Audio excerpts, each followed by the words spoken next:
The small, pale hand closed on the bridle of the Duke's horse. William drew up sharp, the mare stepping sideways across the damp November road. He looked down.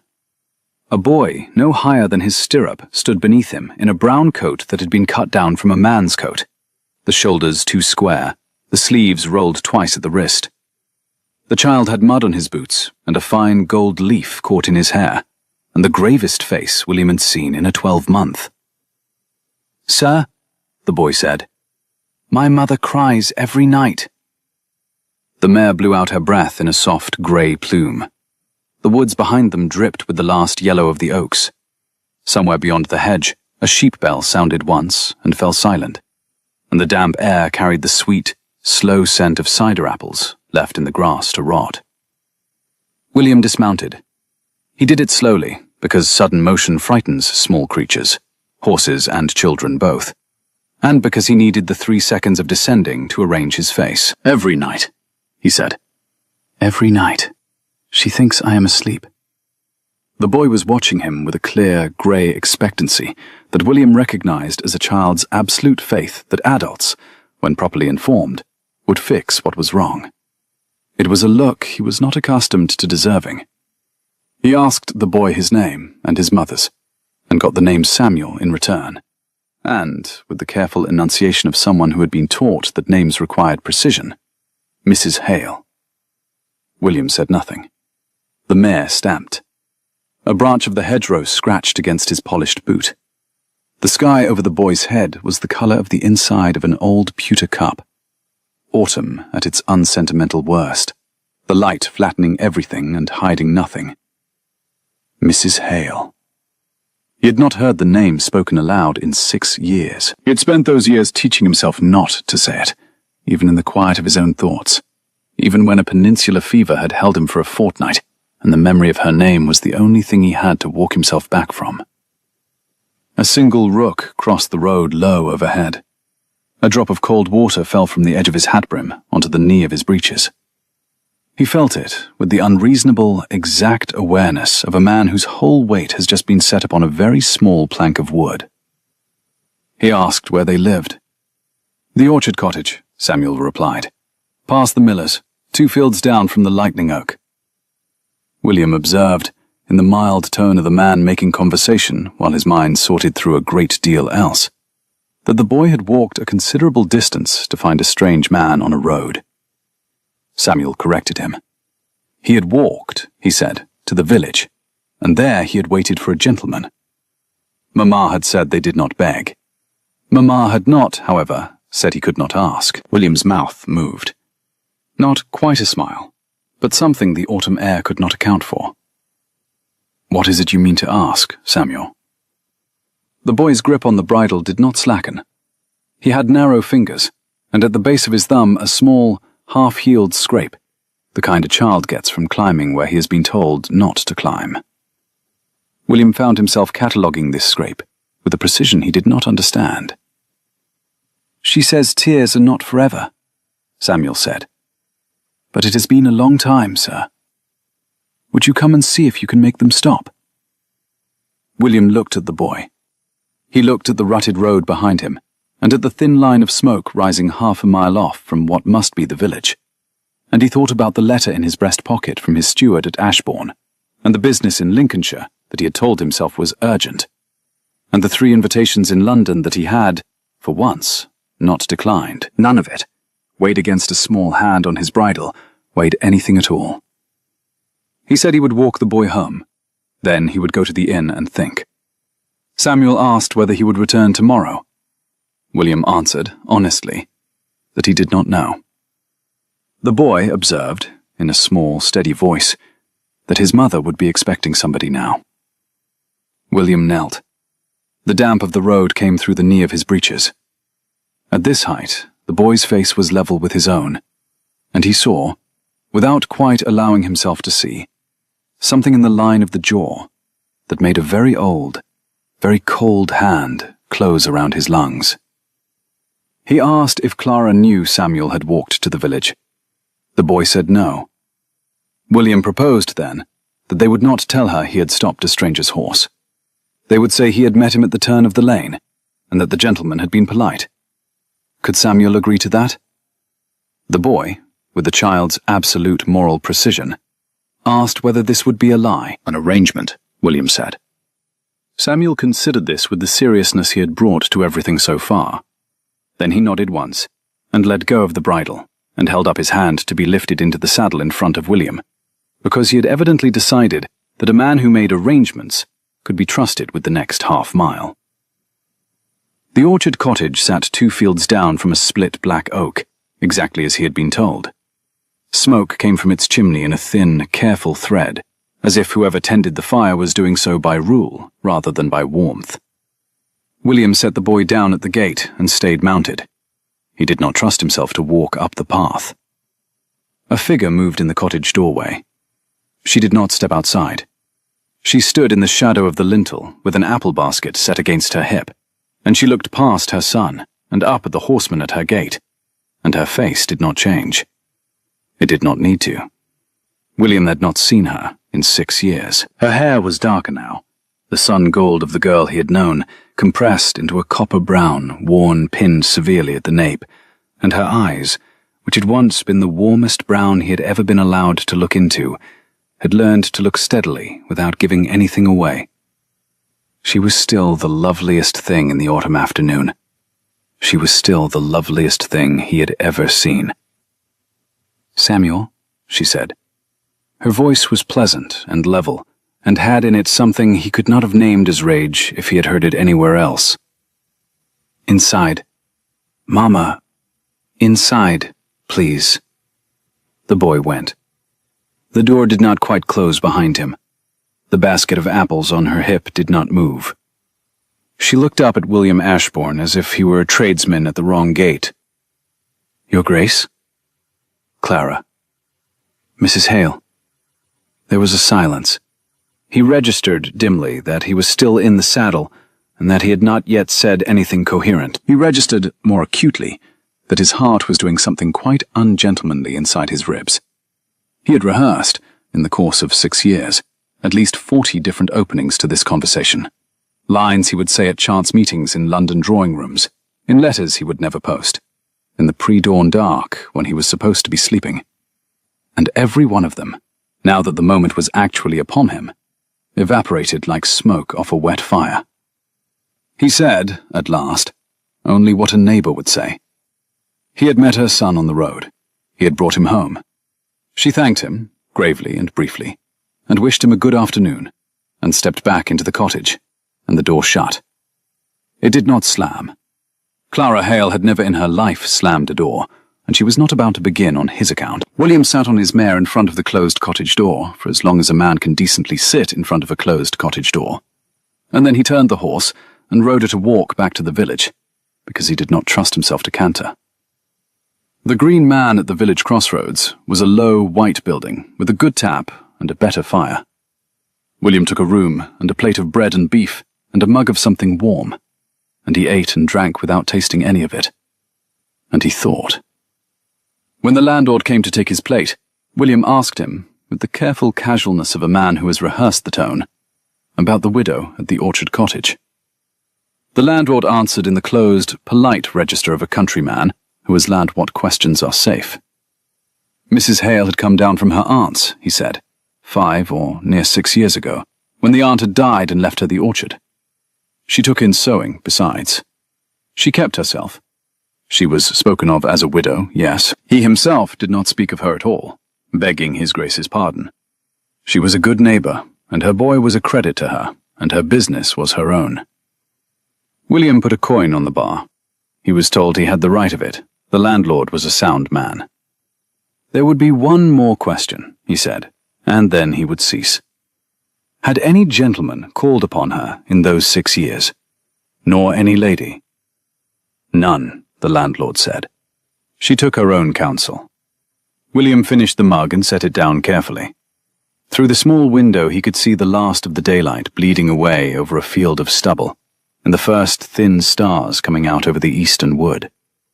Somewhere in that dark, a small boy was being fed his supper, and a woman was sitting across the table from him and smiling, because she had been smiling across tables at that boy for 5 years, and had not missed an evening of it.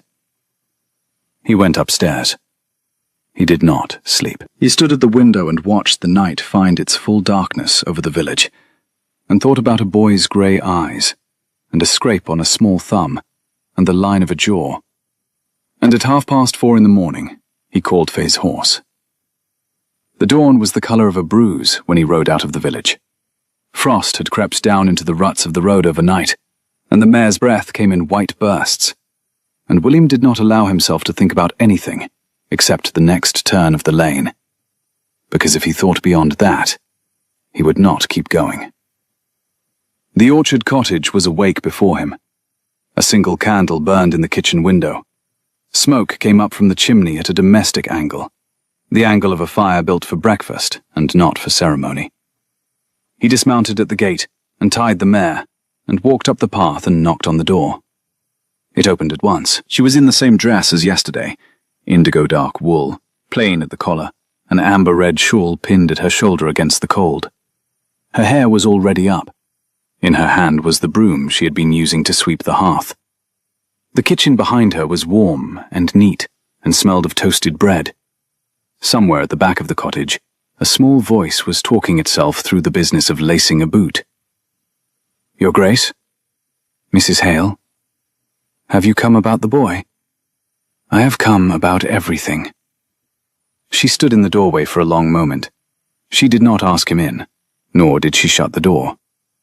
When she spoke again, it was quietly, and with a plain realism that had the weight of something considered a long time ago. If, she told him, he stepped inside this cottage at this hour, and any soul saw him, her son would have to live with it for the rest of his life. She asked him to consider that before requiring her to be hospitable. He took a step back from the threshold, not far, enough. "May I split your wood?" She looked at him. He said it again, evenly. He might split her wood, in plain view of any road or neighbour, for as long as she would allow it. And then, he might sit at her kitchen table with her son in broad morning light, as any man may who is helping a neighbour. She would owe him nothing. He would press no further advantage than that. But he had not travelled 6 hours from Lincolnshire, he said. Her name fell from him before he could stop it. Clara. To be turned from her door at dawn, and he would not turn. It was more than he had meant to say. Her face did not change, but her grip on the broom did, a tightening at the knuckles, quickly corrected. The axe, she told him, was at the woodshed. He was not to make a display of it. Breakfast was at 8. If he was still there at 8, he would sit where she put him, and he would not ask her son any questions, about his father or otherwise. Were they clear? "We are." "Then good morning, Your Grace." "Good morning, Mrs. Hale." She shut the door. The woodshed was tidy. A year's worth of cordwood stood stacked in 4 neat walls, and the axe hung from a peg on the central beam, clean, and the block was the correct height, and whoever had set this shed up had known what they were about. William set his coat on the rail and rolled back his cuffs. The frost was leaving the grass in thin, fading scribbles. A wren came to investigate and departed. He began to split wood. He had not split wood in 6 years. In the first hour his hands blistered and his shoulders remembered. By the second hour, he had found the rhythm that he had thought he had lost, the one that a man learns when he has been a boy at a country rectory, and his tutor has persuaded his mother that physical labour is the only cure for a sulk. The stack of quartered logs climbed beside him. The sun came up. The frost went. Somewhere in the cottage, a pan was set over a fire. A little before 8, the kitchen door opened, and the boy came running out with his coat half on and the shoelace of one boot trailing, and stopped at the edge of the yard, and stared at William Ashbourne as if the sun had risen in his own back garden. "It is you." "It is I." "You are splitting our wood." "I am." "Can I help?" "You cannot be near the axe. You may carry logs to the porch as I stack them."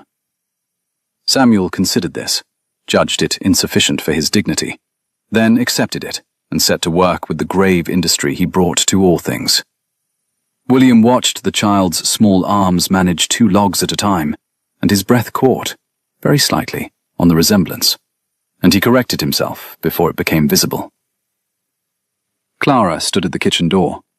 She watched her son carry the logs. She watched William watching her son.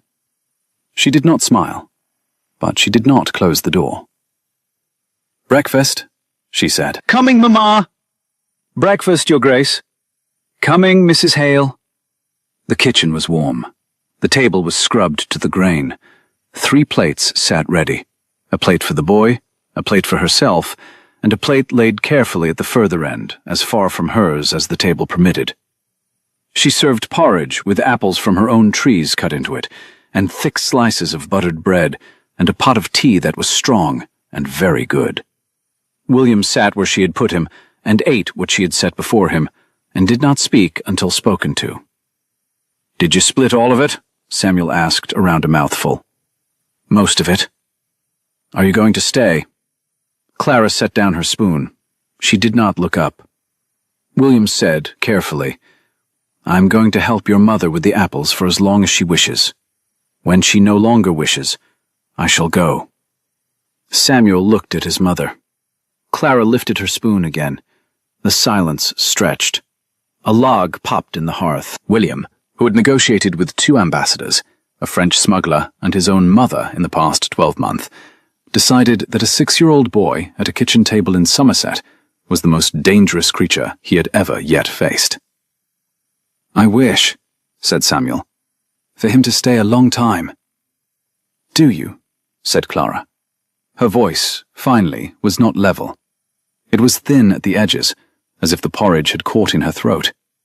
She rose to take Samuel's plate, and her shoulder brushed, in passing, the back of William's chair. A touch she could not have prevented in the narrowness of the kitchen, and which she treated as if it had not happened. The chair did not move. William did not move. But his hand on his tea was suddenly very still. After breakfast, she sent Samuel out to feed the hens. William rose and cleared the plates from the table before she could stop him. She took them from his hand at the basin without looking at him and set them to soak. "Your Grace." "William." "Your Grace, I do not know why you have come. I do not know what you expect. I am certain you are unaccustomed to doors being shut in your face, and I am sorry for your discomfort. But my son has a mother who has spent 6 years making a life out of what was left to her, and I shall not allow that life to be unmade in a morning because a duke has taken a whim to ride down a country road and be courteous. It is not a whim." "Then what is it?" "I do not know yet." "That is a worse answer." "I know." She stood with her back to him at the basin. The line of her neck, above the collar of the dark dress, was the same line he remembered. He had once only, and not after, pressed his mouth to that nape, in a summer garden, in a month and year he had taught himself to forget. He had learned to not think of it. He was thinking of it now. "Mrs. Hale." "Your Grace." "How old is the boy?" Her hands stopped moving in the water. "He is 5. He is 5. He will be 6 at Christmas." There was a silence that went on longer than any silence William had lived through in the wars. He did not speak into it. He did not dare. She did not turn to face him. Eventually she picked up another dish and set it to soak. "The apples," she said, "are in the orchard. There is a ladder at the south wall. I will bring baskets. You may climb or you may carry. I do not care which. Only do not allow the boy up the ladder. He has no business on a ladder, and he will tell you he has." "Mrs. Hale." "Outside, please, Your Grace." He went. The orchard lay west of the cottage. 30 trees in 4 ragged rows, the grass beneath them long and silver with the melting frost. The last of the fruit hung red and gold against the black, wet bark. A small ladder leaned at the south wall, where she had said. William set his coat on a branch and began to climb. He spent the morning picking apples. Clara came and went with her baskets, Samuel trotting at her heel. The boy gathered the low fruit. Clara handled the middle branches from a second ladder at the next tree. William took the high ones. They did not speak except about apples. By midday, 3 baskets were full, and a 4th half-filled, and the Duke's hands smelled of bruised fruit, and his hair had a leaf in it, and his shirt clung at the back, where he had sweated through it, and been dried by the wind. Samuel came and stood under his ladder. His small boots left dark prints in the silver wet grass. He had a single apple in each hand, and a look of patient, fathomless composure, and he waited until William had placed his picking knife in the small leather sheath at his belt, and come down 2 rungs before he spoke. "Is your name William?" he said. "It is," Samuel reported, with the particular dignity of a small boy handing over intelligence he had gathered at considerable personal risk. That he had heard his mother say the name once. She had said it at the kitchen basin while she was washing dishes. She had not known, he added, that he was listening. William came down the rest of the ladder. He wiped his hands on a cloth and crouched at the base of the trunk, with his back against the rough bark, so that his face was level with the boy's, and his voice would not have to travel. The smell of bruised apple and wet moss rose from the grass. Somewhere above them, a late wasp was crawling over a cider-sweet windfall. He told Samuel, carefully, that his mother had known him a long time ago, before Samuel had been born. They had been, he said, very great friends for a summer. He had had to go away to a war, and had not come back. Samuel thought about this, with the slow, considering gravity of a child accepting a difficult piece of arithmetic. He had the expression of a small judge delivering an unpopular but fair verdict. "Mama does not like men who go away and do not come back," he observed at last. "No, I should not think she does." "But she liked you this morning." The boy inspected one of his 2 apples, found it wanting, and swapped it for the other. "She put you at the far end of the table. That is where she puts the vicar when he comes. She's being polite. She's not being unkind." William laughed. It came out of him without warning, a real laugh, brief and startled, and it sounded strange in his own ears, because he had not heard himself make that sound in a long time. The boy regarded him with the small, private satisfaction of a physician who has correctly identified a difficult case. "Samuel Hale," William said, "you are a dangerous gentleman." "Mamma says I ask too many questions." "Your mother is correct, and I am grateful for it. Come, we have another tree." They picked the other tree together. The sun came over the south wall at a low autumn angle and made gold of everything, of the grass, of the mare grazing at the orchard edge, of the loose strands of hair at the nape of a woman who had come to the gate with another basket, and who stood now watching the 2 of them working beneath her last apple tree, without a word. Clara served dinner at 1. William did not go back to the inn. He did not think about going back to the inn. At 4:30, he split a further half-cord of wood.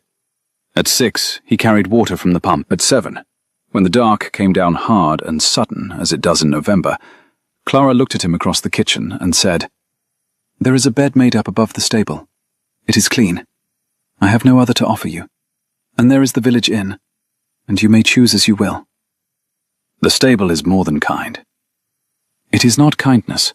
It is strategy. If you are seen in the village tonight, there will be talk.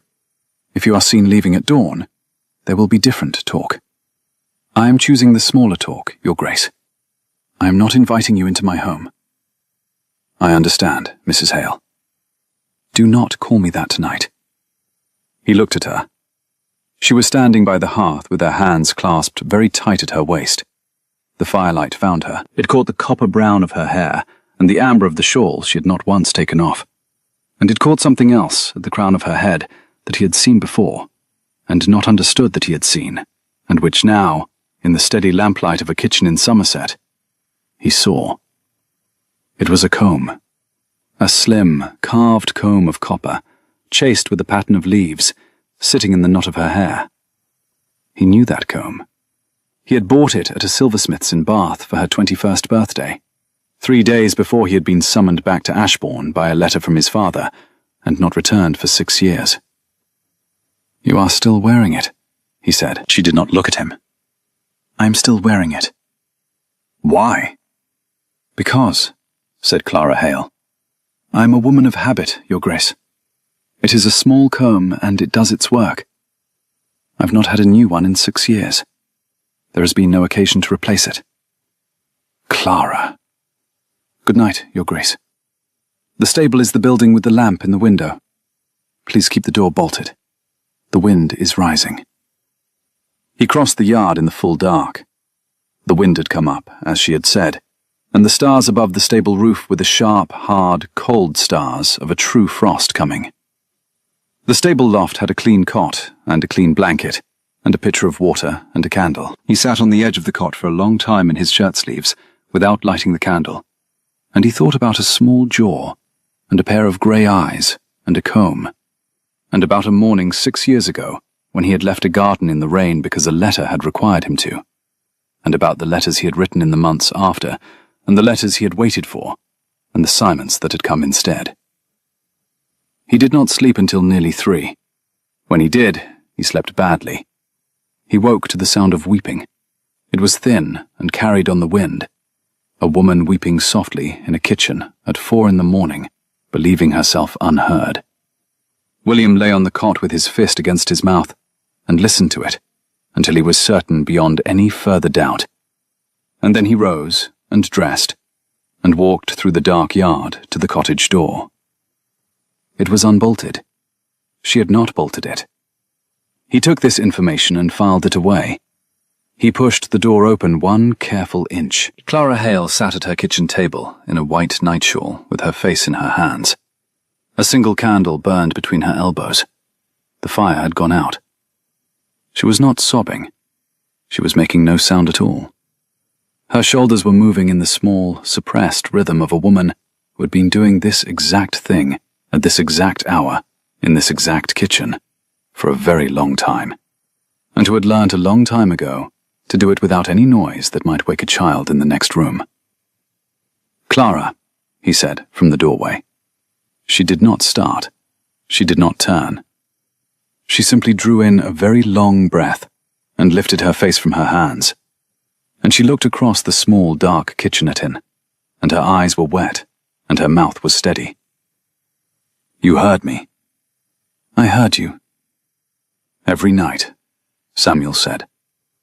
She did not finish it. He did not need her to.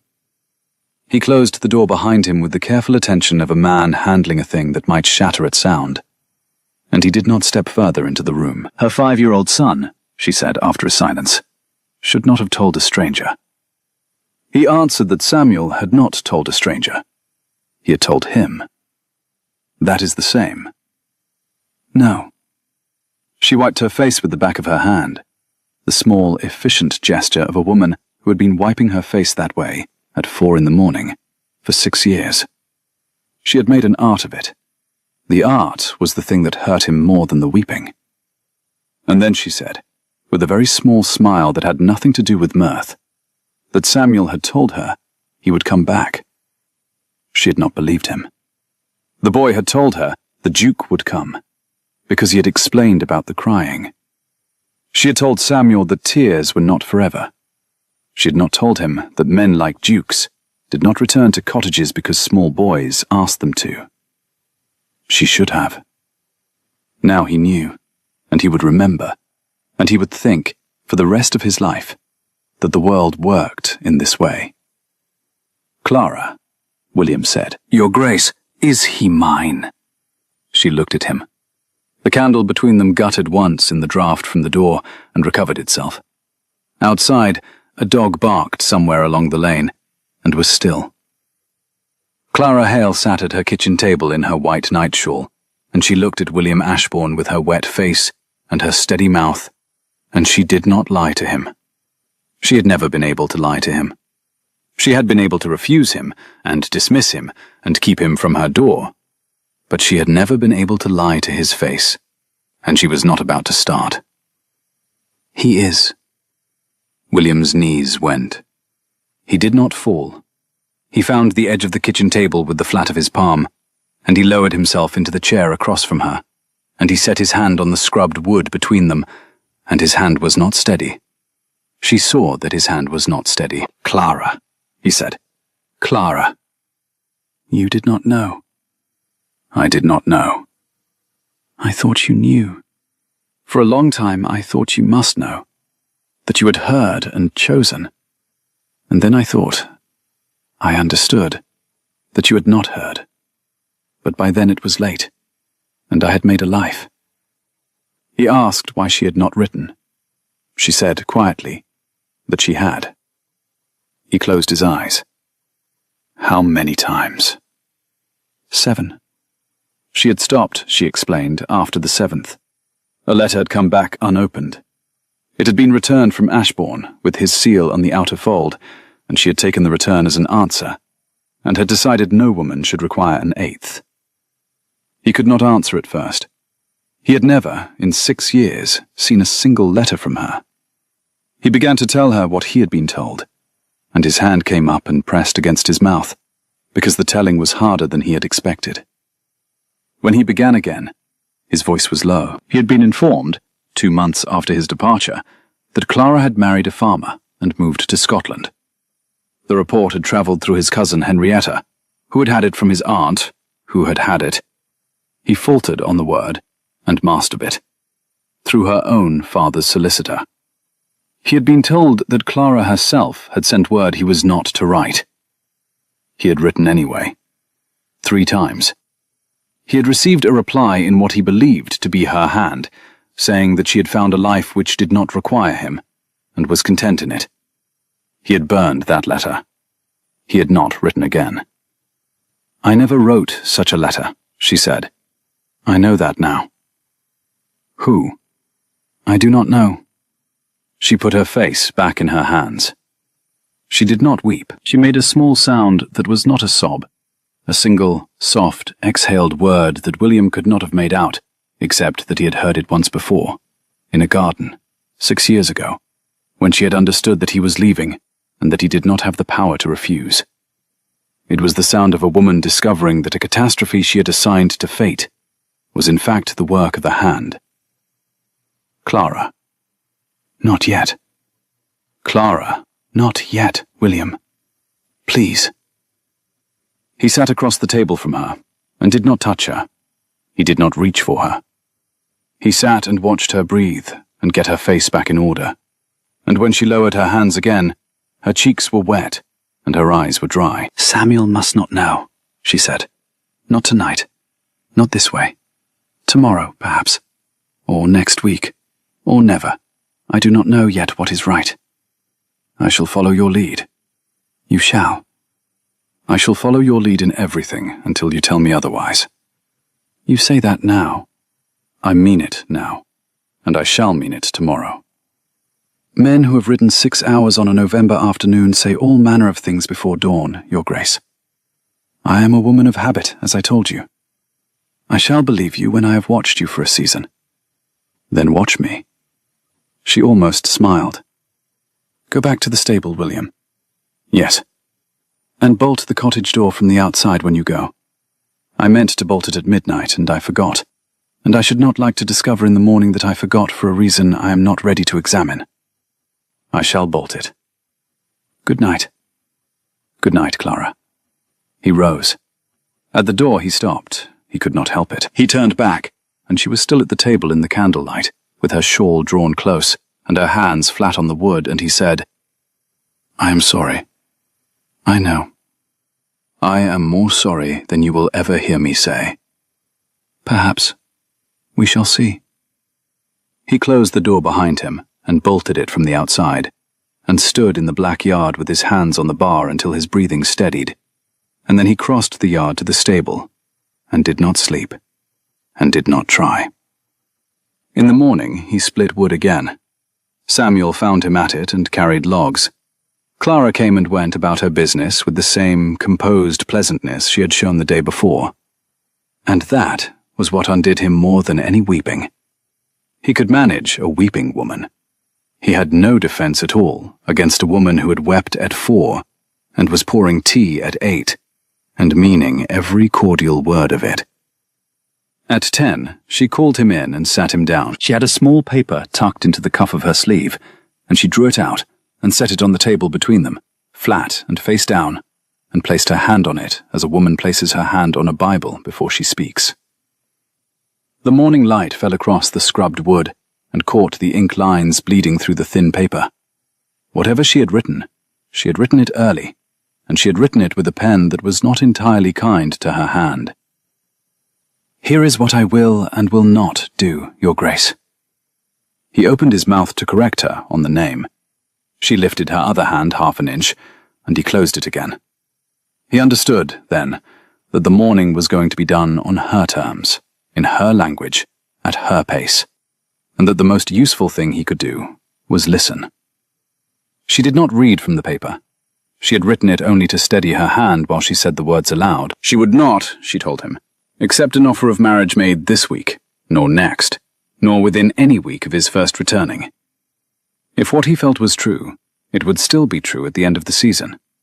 Nor would she accept money, nor a house, nor a carriage, nor a governess for her son, nor an account opened in her name, nor a settlement in trust, nor any of the kind and perfectly ducal things he was about to suggest. She had fed her son and herself for 6 years. She had done it without him. She was not, she said quietly, to be rescued retroactively. They were clear, he said. They were clear, she answered. He watched her fold the paper in half, and then in quarters, and then set it aside without looking at it.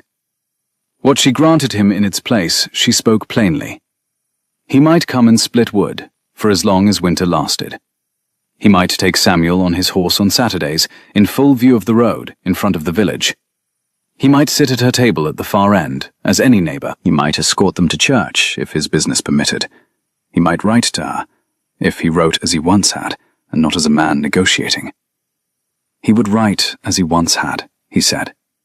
And if at Christmas she finished, when Samuel was 6 and William had endured 8 weeks of a country winter and a village with eyes, and still found that he wished what he thought he wished, he might then say so, and she would give him her answer.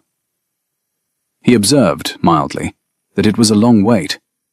6 weeks, she replied, was a very long time for a man to court a woman, Your Grace. 6 years was a long time for a woman to wait for a man. They should call it an apprenticeship. He would have laughed if the laugh would have come. It came 3 seconds late, as a rueful exhalation, and she accepted it with the same small nod she had given him at the orchard, and set the kettle back on the hook. The first week was the easiest. He took a room at the Green Man, and rode out in daylight to split wood, and to deliver a capon once from the inn's kitchen, and to carry apples to the market on her behalf because the waggoner had taken ill.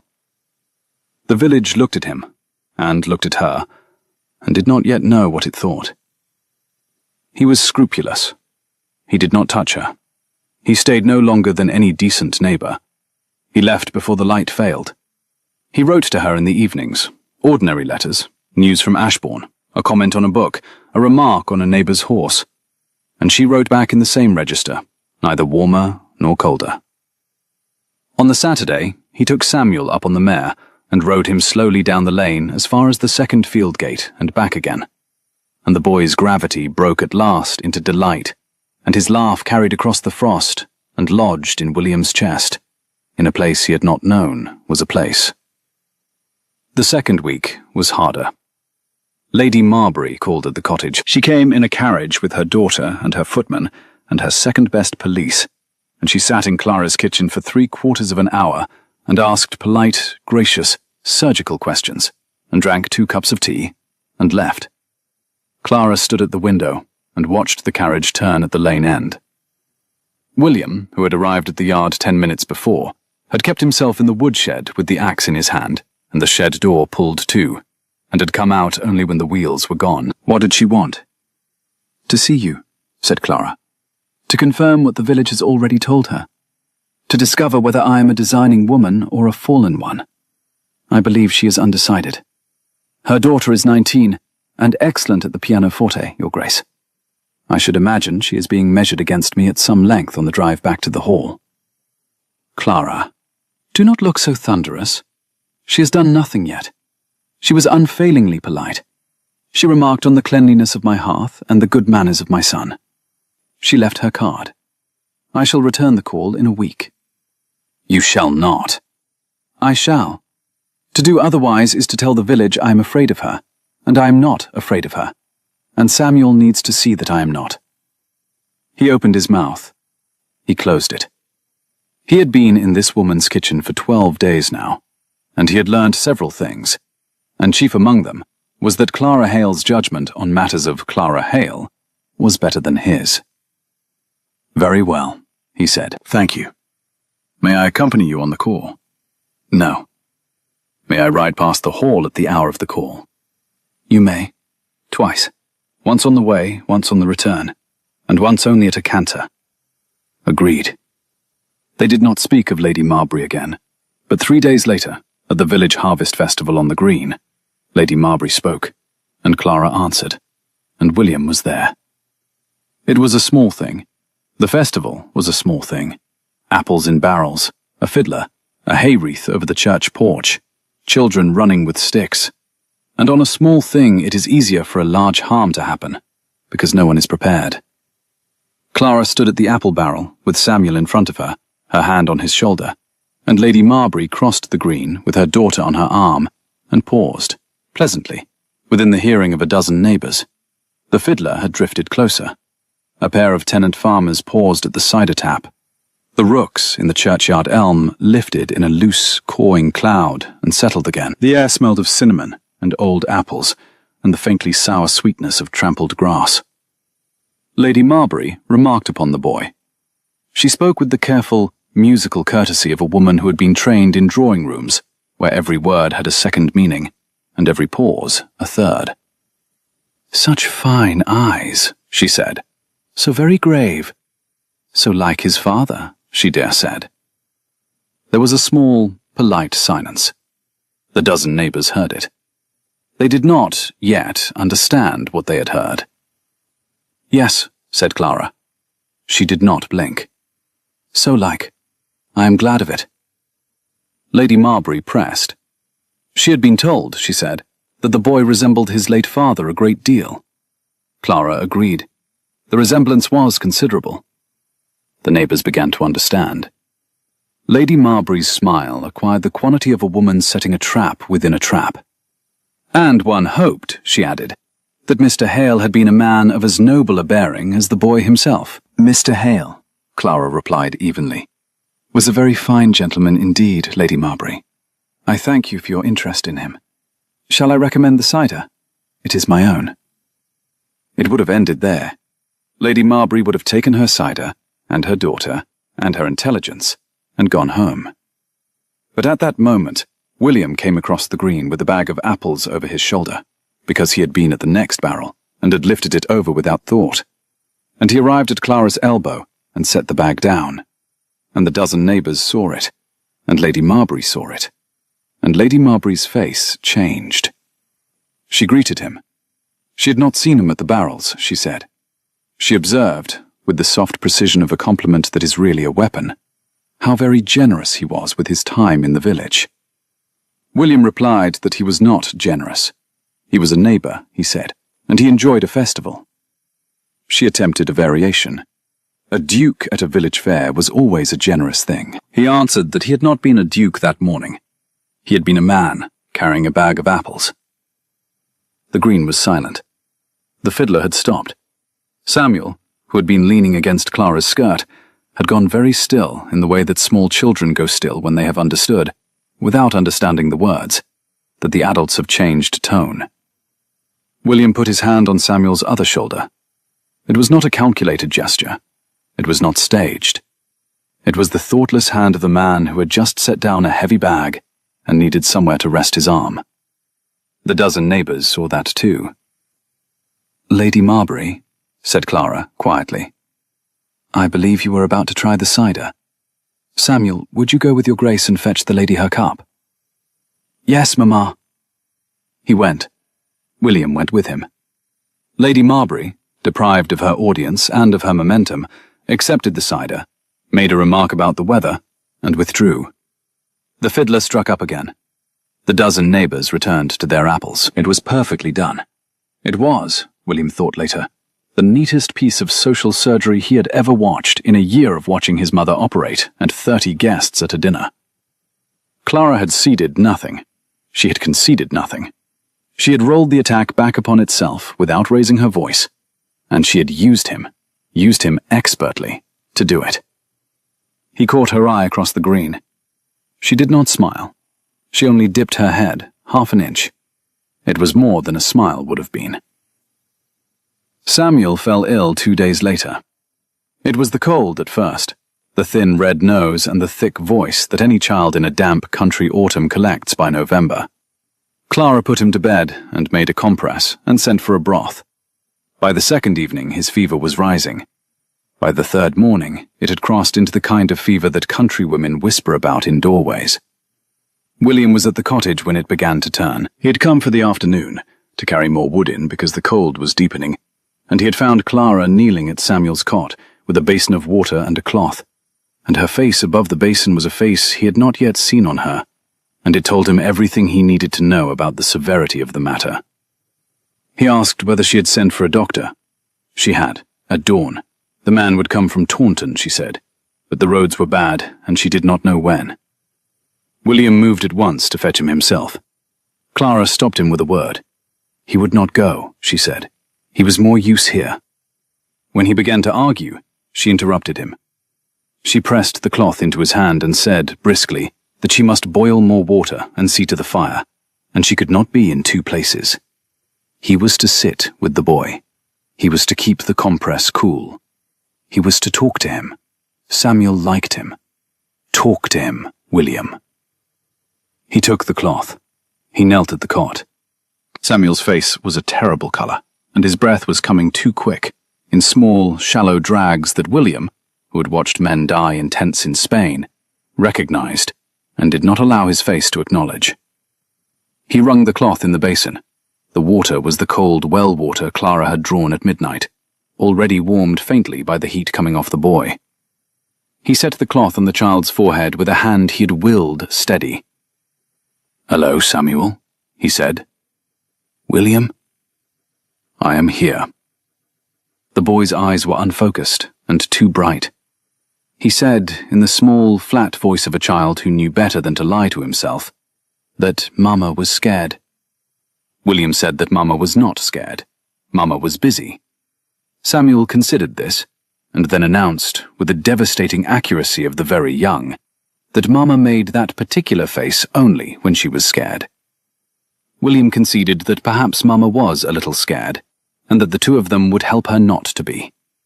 He was asked how. He answered that Samuel's only task was to get better, and that he, William, would sit at the cot for as long as it took, and the matter would be arranged between them. Samuel, with a flicker of honesty more painful than any fear, said that he did not know if he could. "I shall help you," William said. "That is what I came for." The boy's small hand found his. William held it. He did not move. For the next 6 hours he talked, at intervals, about small nothings. The mare and her bad habits with stable doors, the village rooks who had built a new nest in the beech behind the church, a story from his own boyhood about a grey pony that had refused for 6 months to be caught. He spoke in the low, measured, storytelling voice that country nurses use through fevers, that his own nurse had used through his own childhood fevers, and which he had not known, until this afternoon, that he remembered how to produce. Samuel listened when he could. He slept when he could not. The fever rose through the afternoon and into the evening. The doctor did not come. At midnight, Clara came back into the room with fresh water. She stopped in the doorway. William was leaning his forehead against the edge of the cot, his hand still folded round Samuel's, and he was speaking so low she could not make out the words. Samuel was asleep. She said his name. He raised his head. His eyes in the candlelight were the eyes of a man who had not slept for 48 hours, which, in fact, he had not. The doctor was not coming tonight, she told him. The roads, the snow had begun. He said at once that he would ride for him himself at first light. He would rest first, she answered. He would not, he said. He would, she said flatly, or he would be no use to either of them. Come. She took the cloth from him, and she took his hand, and she drew him up from the side of the cot, and she led him out of the small back bedroom and across the kitchen to the settle by the fire, and she pressed him down onto it. He was too tired to resist. She fetched a blanket. She sat on the edge of the settle beside him and arranged the blanket over him, and her shoulder was warm against his, and her hair, under its usual knot, smelled faintly of apples and the sharp, clean smell of soap, and his breath, when he drew it, was a breath that caught. Clara. Hush. Clara. Hush, William. He turned his face toward her. She was looking at him. She did not move. He did not move. The fire crackled behind her. The light caught the copper in her hair and the amber of her eyes and the line of her mouth. And he had, for the first time in 13 days, no arrangement at all to offer. He had only what he had always had, which was everything he could not say. She kissed him. It was not calculated. It was not planned. It was the kiss of a woman whose son was ill in the next room, and who had not known kindness from a man for 6 years, and who had her husband beside her at last. She kissed him once, slowly, and she drew back, and her face in the firelight was completely still. "Do not say anything," she said. "I shall not." "Go to sleep." "Yes." "I shall wake you at 4. "Yes." He did sleep, for 3 hours. At 4 she shook him awake and put a cup of strong tea in his hand and sent him to the stable, and he rode for Taunton through the first true snow of the year, and he found the doctor, and he rode back with the doctor behind him, and the doctor came into the cottage and examined Samuel and said, "He will do. The next 12 hours will tell. But he will do." Samuel did. By morning his fever had broken. By midday he was sitting up and demanding porridge. By the following afternoon he was in the kitchen in his dressing gown, half asleep against his mother's shoulder, complaining that no one had told him the story of the pony's capture. "William shall tell you," said Clara. "William knows the end." "William," said Samuel sleepily, "did you catch the pony?" "I did." "How?" "I sat in the meadow for 9 days with a bag of oats and did not move. On the 10th day, the pony came of his own accord." "That is a silly story." "It is a true story." "Did you really sit for 9 days?" "I did. It was the slowest thing I have ever done, and it was worth it. Mamma says patience is the only virtue she finds useful." "Then your mother is a woman of sense." Clara, above Samuel's head, looked at William. William looked at Clara. The look went on for longer than either of them meant it to. Samuel, who had missed none of it, yawned largely and put his face back against his mother's shoulder. Samuel, his face against the wool of her dress, asked William whether he was going to stay this time. Clara did not breathe. William watched her, not breathing. He said, gently, that it was not for him to decide. It was for his mother. Samuel appealed to her in a single, sleepy syllable.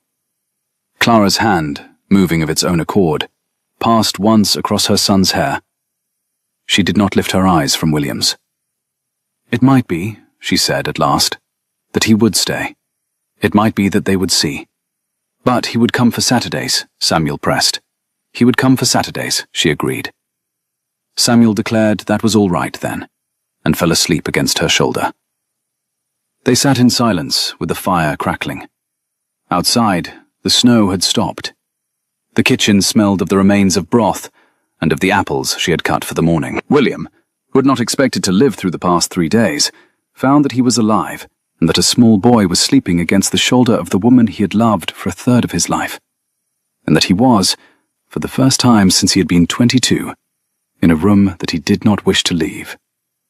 She said his name, and he answered.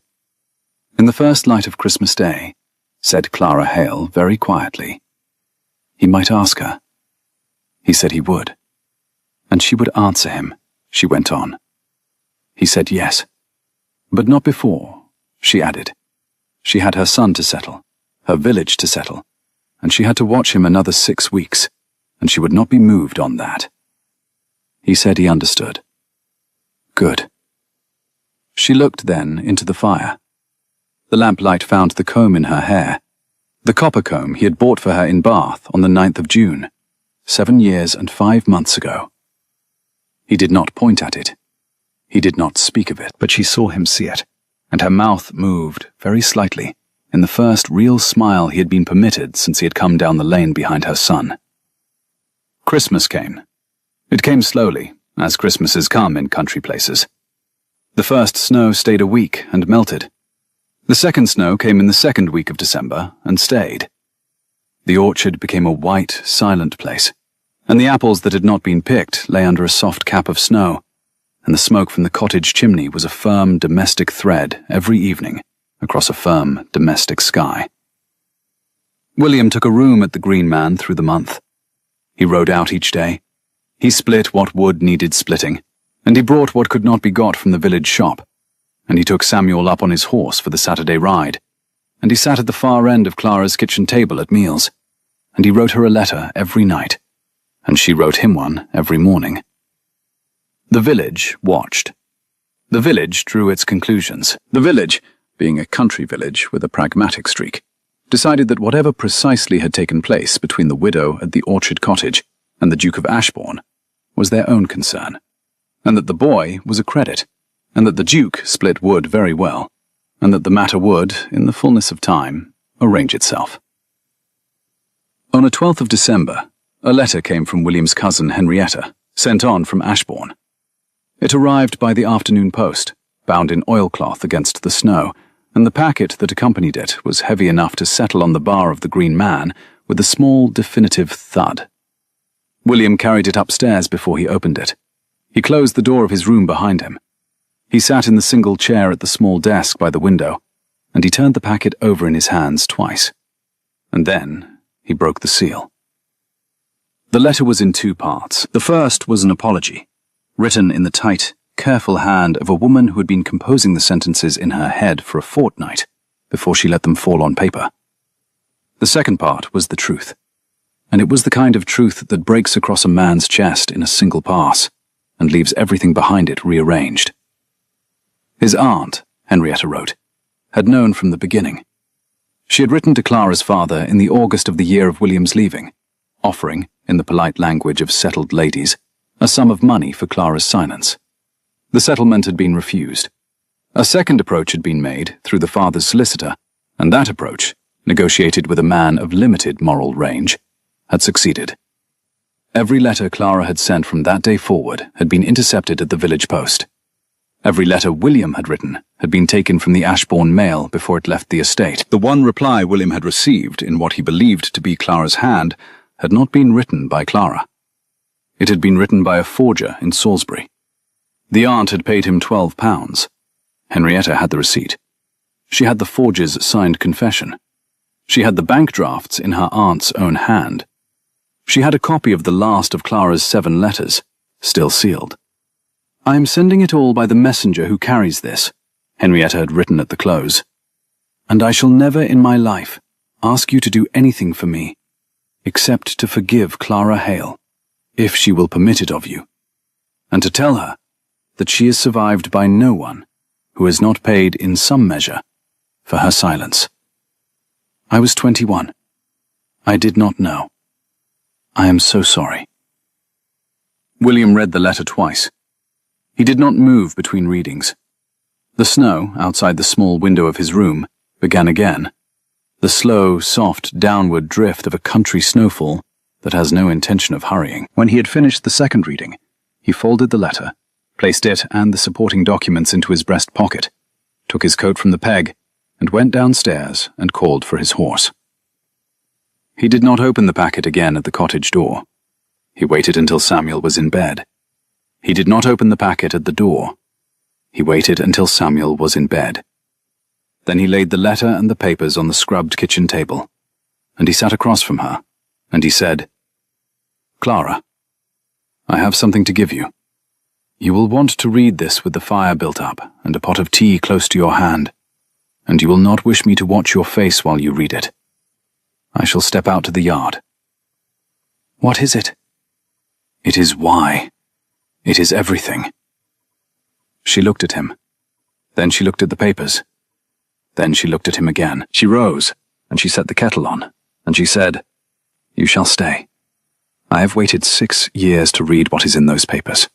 I shall not read them without you on the other side of the table. Sit, William." He sat. She read. The first letter, the forger's confession, the bank drafts, her own 7 letters, folded in a bundle tied with string, every one unread. She read them in order, and she set them down in a small, neat pile. And she did not weep. At the end, she sat with her hand on the stack of her own letters, and she looked into the fire, and the fire crackled, and the kitchen clock ticked, and outside the snow fell and fell. "My father," she said at last. "Yes.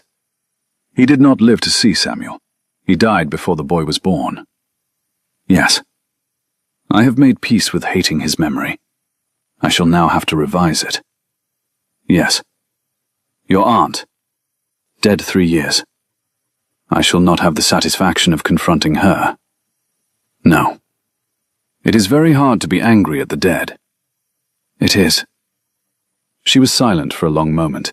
Then she said, "William, do you understand what these papers mean?" "I do." "Tell me what you understand." He pressed the flat of his hand against the stack of her 7 returned letters.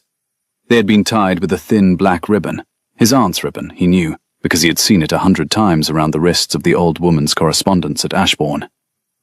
The feel of the ribbon against his thumb was the final small obscenity in a series he had thought could shock him no further. He drew a breath. The kitchen was very quiet. Outside, the snow was settling on the stone sill of the window with the silent persistence of a weather that has nothing else to do. He spoke in the low, even register a man uses when he is trying not to break a thing by saying it too loud.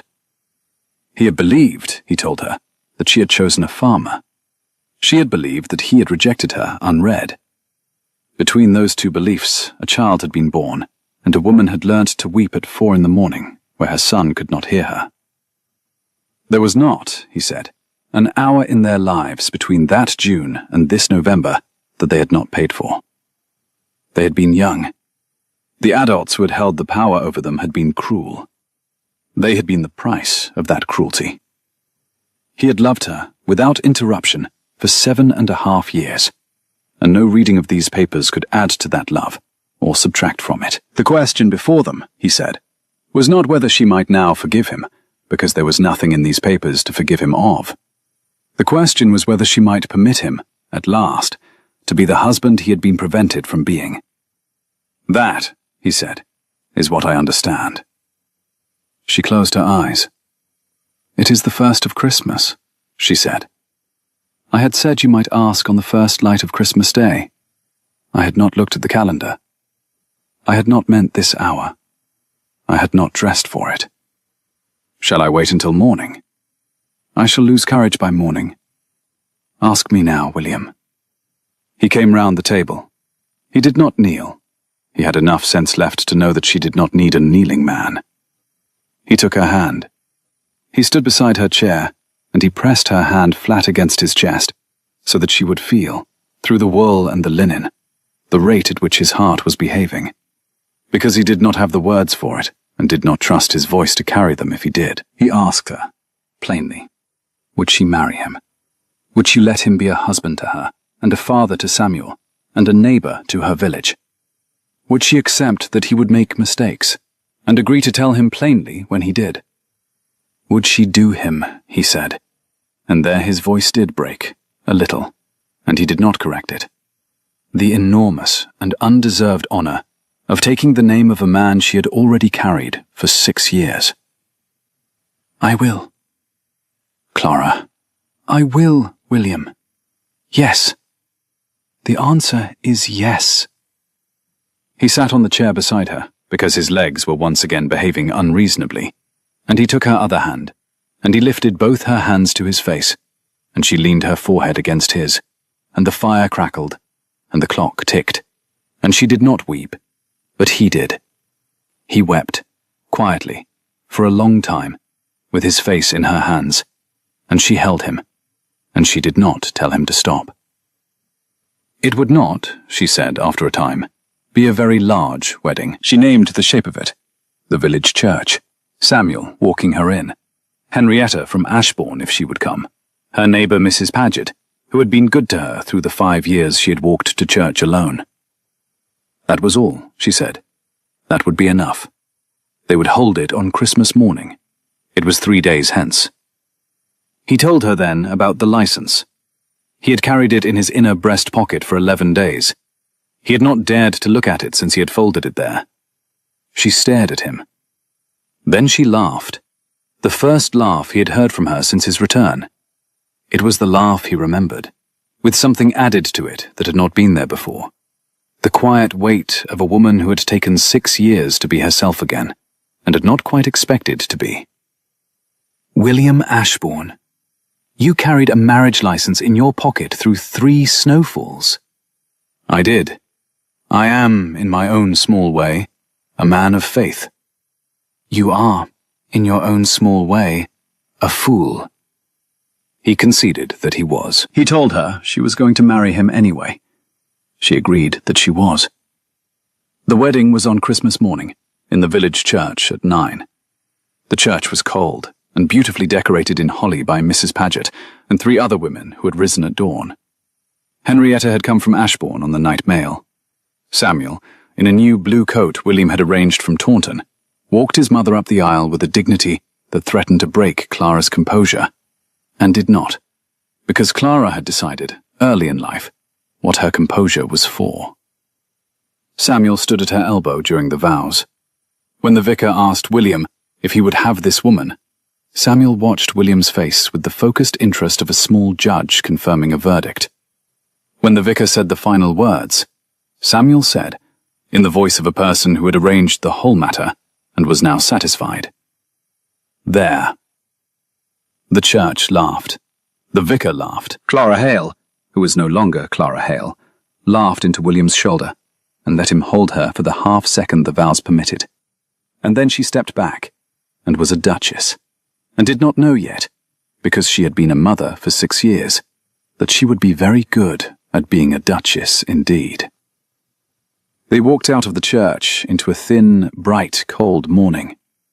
The village had gathered outside the Lich Gate, not crowded, not staring, but there, with bowed heads and quiet nods and small new smiles. Lady Marbury was not among them. Her place had been taken by her daughter, who had sent a note of congratulation in her own hand 3 days earlier, and stood now on the steps of the church with a small nosegay of winter holly and an expression of careful, young, independent kindness on her face. Samuel accepted the nosegay on his mother's behalf. Clara accepted it on her son's. They did not go straight to the hall. They went to the orchard cottage first. William had said they must. Clara had known, without his saying, why. They opened the gate together, Samuel walking ahead. They paused at the kitchen door. William reached down and drew, from the pocket of his coat, the copper comb he had bought 7.5 years earlier in a silversmith's in Bath. The same comb. He had carried it all morning next to the license. He set it back in the knot of her hair, where it had been every day of the past 6 years, and where it had been, every day, the small, stubborn signal of a woman who had refused to let go. "There," he said. "There," said Clara. Spring came slowly to the orchard that first year, as spring comes slowly to Somerset.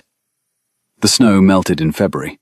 The hedgerows greened in March. By April, the cherry at the far end of the row was in full white flower, and the hawthorn beyond the gate was coming into bud, and a small boy in a new brown coat was riding a new grey pony up and down the south field at a careful walk under the eye of his father, who was splitting wood, because he still enjoyed splitting wood, and because the kitchen at the cottage had not yet been replaced by a duchess's kitchen, and was not going to be, because Clara had insisted on keeping the cottage as a second home, for the apple harvest, and for the hens, and for the kind of quiet she had not yet learnt how to have in the hall. It was a Saturday. Clara was at the cottage hearth, kneading bread. Her sleeves rolled and her hair loose, and the copper comb set on the table beside her, because she had been sweating at the oven and had taken it out. William came in from the yard with an armful of wood. He set it on the hearth. He looked at her. She had flour on her nose. She had flour on her dress. She had flour on the amber shawl she had refused to retire. She was laughing at something Samuel had said through the window. She greeted him by name, and he greeted her, and for a moment they only looked at each other across the kitchen. She spoke first, almost idly, of a letter from Henrietta. She wished to come in May, and Clara had written that she might. William said that was good. Then Clara added, more carefully, that the physician had been. William asked, in a single quiet syllable, what he had said. Her hand came up, and she pressed the flour on her palm against the front of her apron, and she looked at him with the steady brown gaze that had, once, looked into an autumn twilight at a gate and refused to let him in. "November," she said. He put down the last log. He did not say anything. He came to her across the kitchen, and he put his arms round her, carefully, because she was holding a lump of bread dough, and he pressed his face into her hair. The copper comb was not in her hair. He smelt instead only the apples and the soap and the yeast and the small, particular, unrepeatable scent of his wife. He said the word back to her, as if turning it over in his hand. November. She said it again, steadying herself on it. Samuel, she observed, would be 7. He would. They would have to tell him, William said. They would, she agreed, when they knew there was truly something to tell. Not before, he asked. No, not before. Tears were not forever, nor were secrets, but they would have them in their right order. Samuel appeared in the doorway then, with mud on his boots, and his pony's rein in his hand, and a fine spray of hawthorn blossom caught in his hair, and the gravest face he had ever brought to a kitchen. The pony, he announced without preamble, had stepped on a thorn. William said, gravely, that in that case they must attend to the pony. At once, Samuel asked. At once, his father agreed. William set down the wood he had been pretending to stack. He crossed to the door. At the threshold he stopped, and he turned back, and Clara was at the hearth with flour on her apron, and the copper comb on the table, and the sunlight through the window making bright gold of her hair. And she was looking at him, and she was not crying, and she was not going to cry. And she smiled at him, and he smiled at her. And he went out to see to the pony. Behind him in the kitchen, he heard his wife begin to hum. It was a tune he did not know. It was a tune she must have learnt somewhere, perhaps at the pianoforte of her aunt, or in a parish choir as a girl, or somewhere he had never been and could not follow her to. It did not matter. The tune was hers, and it was warm, and it carried across the yard after him, and it was the kind of small, domestic sound that a man who had spent 6 years of his life believing himself unforgiven does not expect to hear in his own kitchen, and does not know, the first time he hears it, whether his heart will hold. His heart held. If you have ever loved someone you thought you had lost, truly lost, the kind of loss that becomes a weather pattern inside your chest, you will know why William Ashbourne stood in that yard for a half-minute, with his hand on the pony's neck, and did nothing. If you have ever cried at 4 a.m, believing no one would come, you will know why Clara, at her hearth, stopped humming and went still, and listened to the silence from the yard, and understood what was happening in it. And if you have ever had a small boy put his grave certain hand on the bridle of a passing stranger's horse, and tell the stranger the truth of his mother's heart, then you will know why, in their separate places on that spring morning, the woman at the hearth, and the man in the yard, and the boy at the pony, both took the same long breath at the same moment, and let it out, and carried on. Tears are not forever. Thank you for listening to Adrian's Fireside Stories. If you have a favorite line from today's story, perhaps Samuel's verdict in the orchard, or Clara's 6-week apprenticeship, or William's 9 days with a bag of oats, leave it below. I read every one. And if you would like another quiet hour by the fire tomorrow night, do please subscribe. The kettle is always on.